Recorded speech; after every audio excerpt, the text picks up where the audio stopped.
Welcome to Love's Tender Flame, Tales of Romance. I'm Mardell, reading The Auction Block by Rex Beach.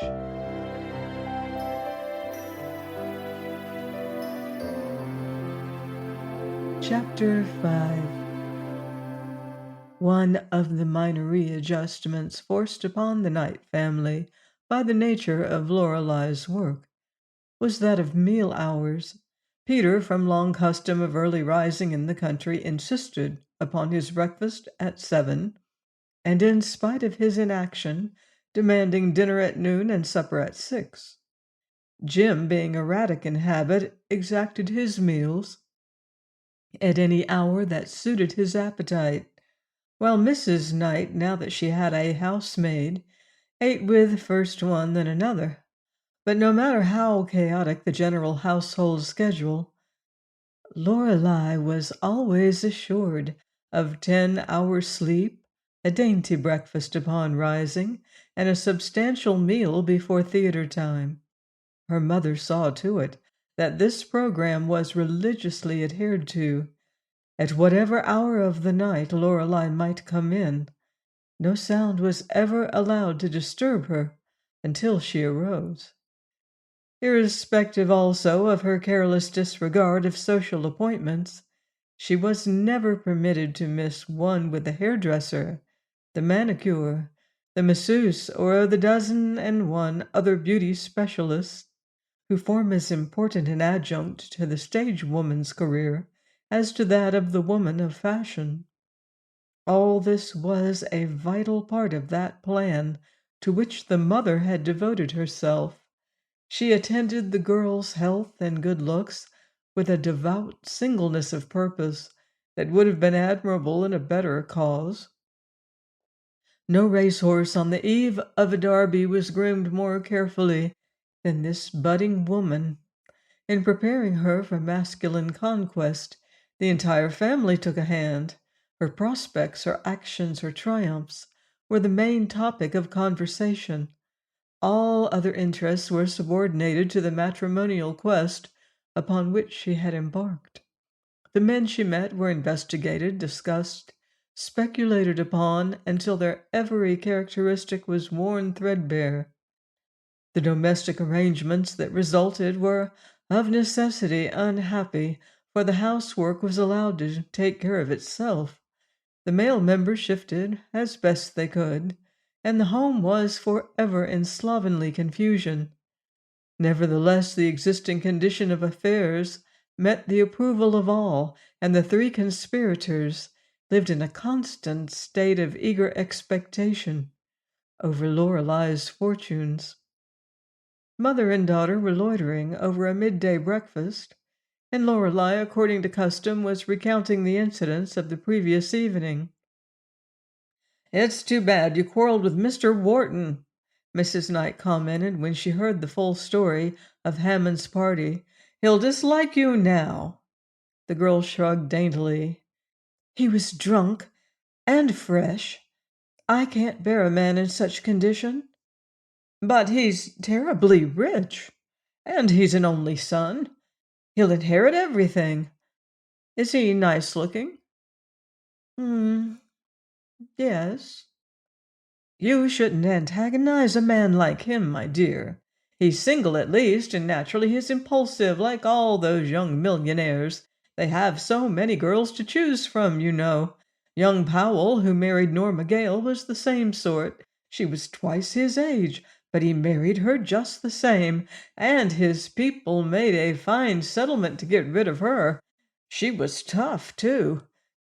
Mrs. Wharton is a great club woman and the head of thousands of charities." "That's no sign she's charitable." "You can't tell. She might take you right into the family." "Bob is an alcoholic. He's no good, so Mr. Merkel said." Jim, who was immersed in the morning paper, spoke from his chair near the window. "Oh, I know you go after Merkel himself, sis. Easy picking, these bankers." Jim also had come home in the still hours of the night before, and had but lately made his breakfast on a cup of coffee, 3 cigarettes, and the racing sheet of the Morning Telegraph. He wore his pajama jacket over a silk undershirt, and was now resting, preparatory to his daily battle with the world. Just how the struggle went, or where it was waged, the others knew not at all. His mother shook her head. "Those old men are all alike. Mr. Hammond will never marry Lilas." "Is that so?" James abandoned his reading. "The older they are, the softer they get. Take it from me, on the word of a volunteer fireman, Lilas will cash in on him quicker than you think. I know." "How do you know?" inquired his sister. Never mind how. Maybe I've got second sight. Anyhow, the info is right. Hammond's in the game bag." "Who told you?" Maybe I got it in the dog-eared dope," mocked the brother. "Maybe Max Melcher told me. Anyhow, you could land Merkel just as easy, if you'd declare Max in." "Now, Jim," protested Mrs. Knight, "I won't let you put such ideas into her head. You and that gang of yours are full of tricks. But Lorelei's decent, and she's going to stay decent. You'd get everybody in jail or in the newspapers." "Has Maxie ever been in jail? Has Tony the barber? Nah, you bet they haven't, and they never will be. This jail talk is funny. Just wait and see how easy Lilas gets hers. Of course, if Lorelei could marry Wharton, that would be different. But he's no sucker." "How is Lilas going to get hers?" insisted Lorelei. "Wait and see." James returned to his paper. "She'll never marry him. She hates him." Jim laughed, and his sister broke out irritably. "Why be so mysterious? Anybody would think you'd robbed a bank." Jim looked up again, and this time with a scowl. "Well, every time I come through with a suggestion, Ma crabs it. What's the use talking to a pair of haymakers like you, anyhow? I could grab a lot of coin for us if you'd let me. Why, Maxie's been after me a dozen times about you, but I knew you wouldn't stand for it." "Blackmail, eh?" Jim was highly disgusted. "What's the difference how you pronounce it? It spells Kale, and it takes a good-looking girl to pull off a deal in this town. When Lilas lands Hammond, she'll be through with the show business for good. The Kaiser suite on the Imperator for hers." Lorelei flung aside her napkin with an exclamation. "Oh, that's wrong now," demanded Jim. "Sore again because I offer to make a few pennies for you? All right, a play for Bob Wharton. I'd like to meet him, though. He can do me a lot of good." "How?" "Well, he dropped 8400 in Hebling's 6th Avenue joint the other night. Maxie owns a place on 46th Street where the sky's the limit." His sister was staring at him curiously. She had voiced misgivings concerning his activities of late, but Jim had never satisfied her inquiries. Now she asked, "What is your share?" The young man laughed a little uncomfortably. 40%, that's usual. If he's going to gamble somewhere, I might as well be in on it." Lorelei turned to her mother, but Mrs. Knight seemed puzzled at this turn of the conversation. The girl's next words, however, left no doubt as to her feelings. "You're a fine specimen, aren't you?" Her lip curled. Mother and son started at the bitterness of her tone. "You're in a fine business, too, blackmailing with Tony the barber's crowd and capping for a Jenny." "Who said anything about a Jenny?" "Oh, what a mess you've made of things. 2 years ago we were decent, and now—" Lorelei's voice broke. Her eyes filmed over with tears. "I'd give anything in the world if we were all back in Vale. It took only 2 years of this city to spoil us." "Never mind the dramatics," Jim growled. "What's your kick? You're on Broadway, ain't you?" "Yes, with a 6-room flat on Amsterdam Avenue. Pa is a cripple, you're a crook, and I'm—" The mother broke in sharply. "Jim is no crook. You've no right to talk like this after all we've done for you." "Sure. Why did we come to New York anyhow?"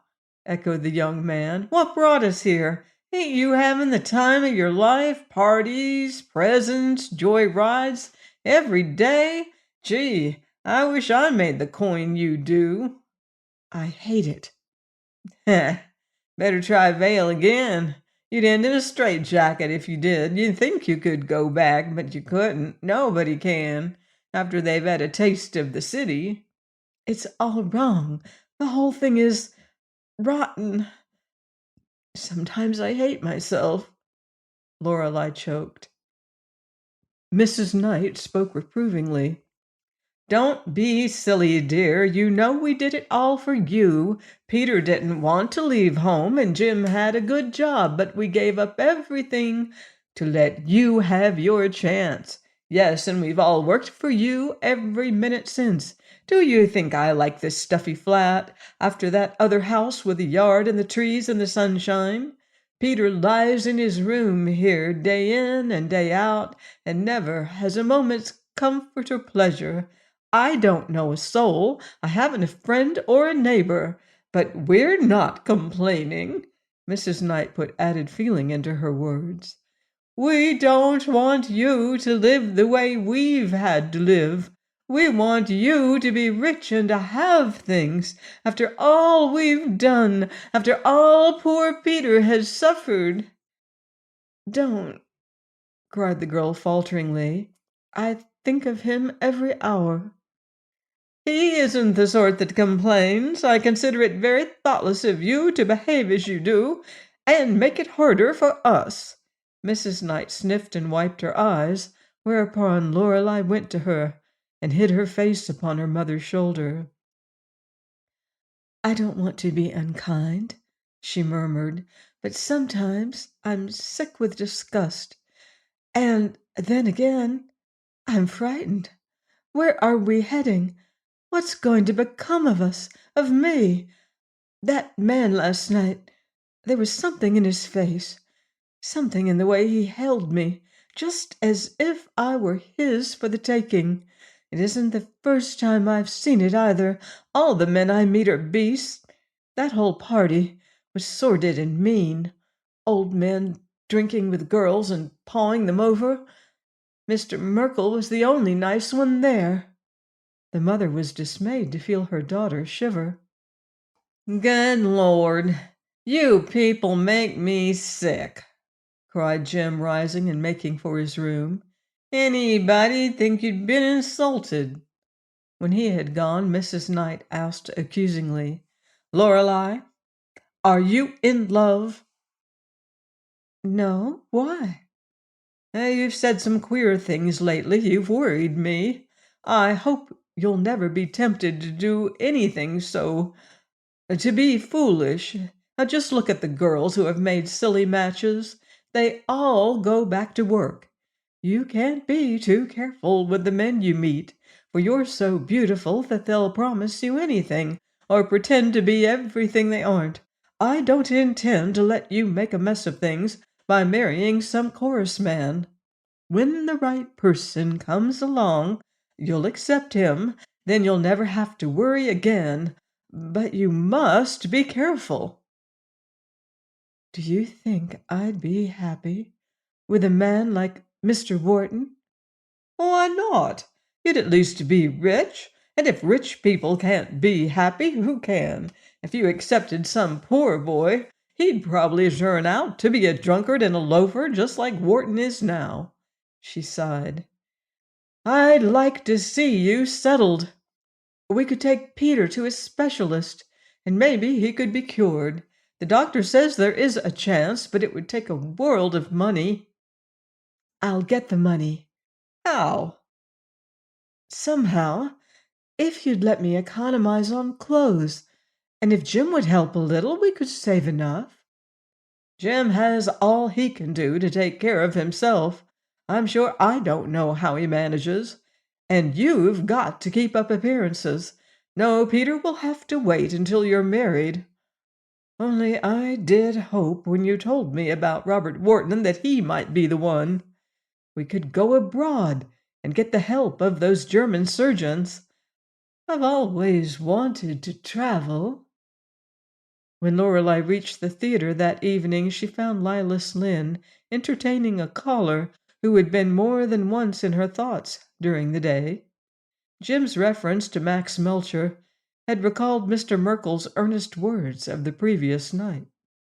And although her brother had implied that Melcher was engineering the affair between Lilas and the steel man, Lorelei could not bring herself to take the statement seriously. It was too absurd. She could not imagine how such a thing could be managed by a third person, or how he could profit by it. Her stage experience had acquainted her with several intrigues in which the men's names were nearly as prominent as Hammond's, but in no case had anything more serious than gossip eventuated. A number of such attachments had resulted in happy marriages, although at the price of an occasional divorce. She remembered, now that she thought of it, that Merkel had mentioned the probability of that very thing in this instance.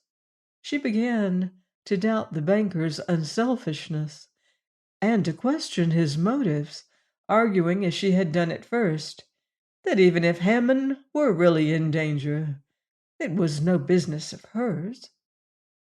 This lesson of non-interference in the affairs of others she had learned during her recent life, spent in an atmosphere not so much immoral as unmoral. For 2 years she had moved in a world where matters, the mere mention of which would not have been tolerated in Vale, were openly discussed. These topics were treated frankly, moreover, with a wise cynicism, which in Lorelei's case had proven protective. Gratuitous advice, however, was seldom welcomed, and a policy of hands-off prevailed. Miss Lynn's visitor was a well-tailored man who gave a first impression of extreme physical neatness. He was immaculate in attire, his skin was fine, his color fresh, a pair of small, imperturbable eyes were set in a smiling face beneath a prematurely gray head. Max Melcher was a figure on Broadway. He had the entree to all the stage doors.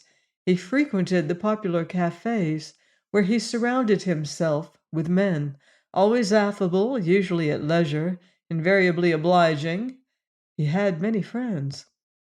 At Lorelei's entrance he smiled and nodded without rising, then continued his earnest conversation with Miss Lynn. None of their words were audible to the last comer, until Melcher rose to leave. Then Lilas halted him with a nervous laugh, saying, "Remember, if it doesn't go, it's a joke, and I run to cover." "It will go," he told her quietly as he strolled out. "What are you two planning?" inquired Lorelei. "Nothing. Max drops in regularly. He used to be sweet on me." Lilas completed her makeup, then fidgeted nervously. "Gee," she presently exclaimed, "I'm tired of this business. We're fools to stay in it. Think of Atlantic City on a night like this. Or the mountains. This heat has completely unstrung me." She rummaged through the confusion on her table, then inquired of the dresser, "Croft, where are my white gloves?" "They haven't come back from the cleaners," Mrs. Croft answered. "Not back? Then you didn't send them when I told you. You're getting altogether too shiftless, Croft. When I tell you to do a thing, I want it done." "I sent all 6 pairs." "You did nothing of the sort." "Oh, Miss Lynn, I hope I drop dead if—" "Don't talk back to me. You always have an excuse, haven't you?" Lilas's voice was strident, her face was dark with sudden anger. "I've a notion to box your ears." Lorelei broke in reprovingly. "Lilas, Croft is old enough to be your mother." Yes, and she's old enough to have some sense, but she hasn't got it. I hope I drop dead if I hope you do, snapped the indignant girl. I told you to attend to them. Now I've nothing but soiled ones. The dresser began to weep silently. She was a small, timid old woman, upon whose manifest need of employment Lorelei had taken pity some time before. Her forgetfulness had long been a trial to both her employers. That's right, turn on the floodgates, mocked Lilas. You stop that sniveling, or I'll give you something to cry for. I'm nervous enough tonight without having you in hysterics. Remember, if anything happens again, you'll go, and you'll take something with you to think about. Seizing the cleanest pair of gloves at hand, she flung out of the room in a fine fury. You won't let her fire me? I need work. I do, quavered Mrs. Croft.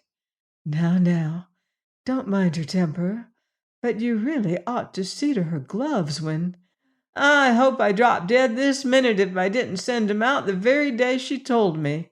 Croft, you're fibbing. You know Lilas is excitable. Excitable? Croft wiped her eyes with a corner of her apron. Is that what you call it? However can you bear her? I don't see, and you a nice girl. She won't do you no good, Miss Knight. Oh, pshaw, she was just nervous. I should think she would be. I'd be glad if her millionaire takes her out of the business like she thinks he will. Poor man, he's laying up trouble for himself. That he is. She'll land him in the divorce courts with her flashlight photographs. Lorelei swung round from her mirror.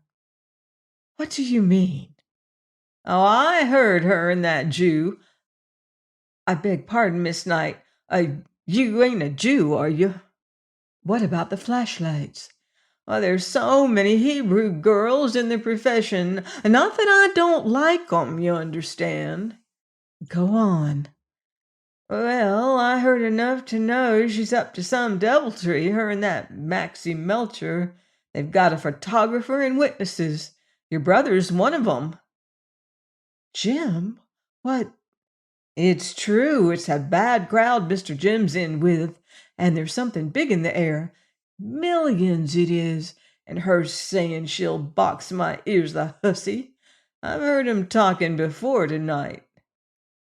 Tell me everything, Croft. Quickly. I have, only you better warn your brother. The assistant stage manager thrust his head through the curtain, shouting, Your cue, Miss Knight. What the devil? With a gasp, Lorelei leapt to her feet and fled from the room. Mrs. Croft shook her head mournfully, snuffled a few times, then scowled at the disarray Lilas had left behind. She breathed a feeble malediction upon the cause of it, seized a hat-pin, and holding it like a dagger, thrust it viciously into first one, then another of the gowns hanging on their hooks. I wish you was in 'em, the little old woman exclaimed. She replaced the pin, then surreptitiously removed some expensive cologne from a large bottle, transferring the perfume to a smaller bottle, which she took from her pocket, dabbed her nose with Lilas' powder puff, and began laying out her enemy's next change of costume. Lorelei had left a handful of silver carelessly exposed, and discovering this, Mrs. Croft counted it. The pile was sufficiently large to reassure her, so she abstracted 2 quarters. Then, in an excess of caution, returned 1 coin and took a dime in its place. Join me next time for another romantic chapter of The Auction Block by Rex Beach, here on Love's Tender Flame. Until then, love deeply and live beautifully.